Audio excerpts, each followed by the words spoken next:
So thoughts, words, actions. And actions, just like thought is an action chemically, form habits. And those habits you can look at because they're manifested, and you can say, I'm more healthy because of this habit, or I'm not. And we all know habits are extraordinarily difficult to change, whether it's smoking, not going to bed at the right time. Now, I comforted myself with my anticipatory grief by eating apple pie and a cup of coffee. That was a great decision. Now, I don't do that like every hour, but it was a reasonable decision right now. So things do change momentarily too, our decision tree. But habits are what I'm going to get into in a minute.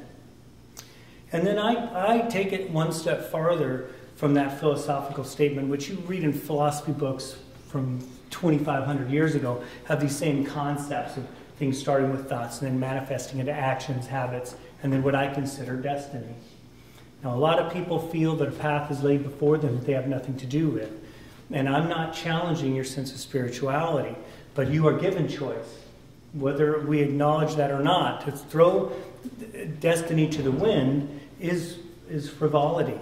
We do have choices. We can make decisions that are respectful of ourselves and respectful of those we love. But just as Ashley said, we cannot affect change if we are not healthy ourselves. So the first thing is, just ask yourself, are you happy? And much of the time we're not. And that's all right. Now, I'm a happy person, but at any time of the day I ask myself that, I stop and think, I don't have time to really evaluate it. So I realized I don't have time to evaluate if I'm happy. That's a problem. Because then all of a sudden I'll get habits, and then I'm 69, I'm resentful or not living. So that's not a good thing. So what I do every day, very simple, I'm kind of a nature-y guy.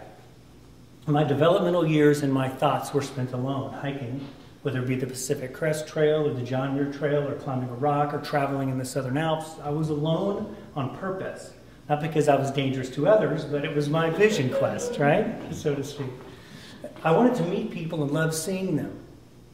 And I found when I was a late teen, early 20s, if I was in the wilderness, I loved seeing people. Hey, how are you? I wouldn't let them go. It was a great thing. But it gave me the value of humanity through my loneliness. It was very good for me. So I find that this is my path, that I know that every day, in between the deaths and lives and struggles that I see, just left a family where I helped them through some problems, I need a break. So I have some places in the 5 remaining towns here, surrounding towns, where I park my car. I'm not telling you what kind of car I have. It might even be a truck. There's no mattress in the back, although there should be. I take a nap.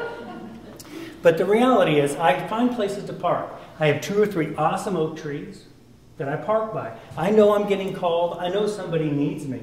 But if I don't take those 10 minutes in my 12 or 15 associated parking spots, then I'm going to be useless for that next family. And so I stop by that tree, and there's a couple of trees. I park at the Botanic parking lot, or, in the colleges, behind somewhere. I park a lot when I'm not supposed to, but oh well. And I take that moment, and I do that multiple times in a week, and nearly every day. And I try to evaluate, was that situation I was just in healthy for me, and was it hard for me? And if it was, then I try to take an action to help remedy and balance myself out from that experience. Because it's extraordinary labor intensive. The second thing I do is I try to look forward to something.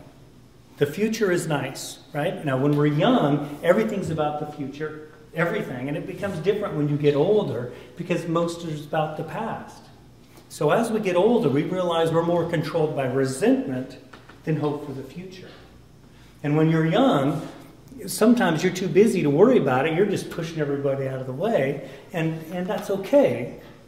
But you get the point. Where you're at in life means something.